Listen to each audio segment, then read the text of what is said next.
Hi guys! Samahan niyo ako i-unboxing itong new Samsung S25 Ultra. Gimail lang ni siya kaya itong last time naglakad kami sa store, wala sila available stocks sang 25 Ultra. Ang available lang nila 25 Plus. Tapos sambal nila i-send na lang, mag-request sila, tapos i-send lang nila. Parang i-order nila, tapos i-send nila diretso diri sa may balay. So, finally, nagabot na siya.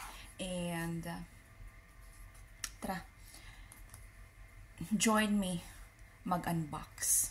Oh my gosh, finally. Alam nyo guys, dati-rate, gustong-gusto ko lang ng S24.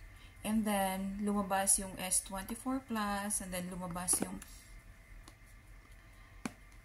S24 Ultra. And then, hintay-hintay lang. Sabi ko, ay, wag muna. Dahil wala pang budget. And finally, na-phase out na siya sa store. I mean, may mga store pa nga nagabaligya sang S24 Ultra. Pero, yung store nga niya anuhan namon, nga ginlakta namon, para na siya sa mga SIM card, or, ano ba?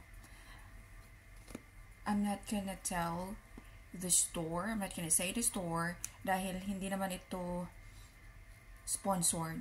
Charot. Ay, kadugay ba? Hindi buksan. Ay.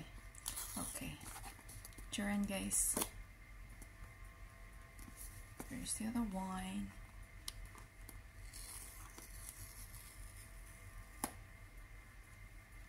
Finally, open siya.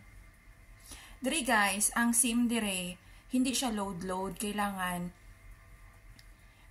may company ka mo nga nga connected.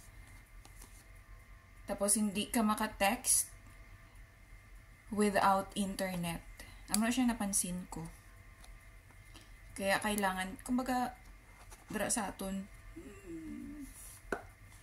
Oh my gosh, I'm so excited. I'm so happy. Thank you so much, Lord God.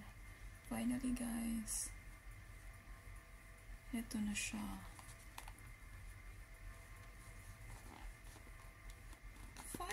Finally, oops.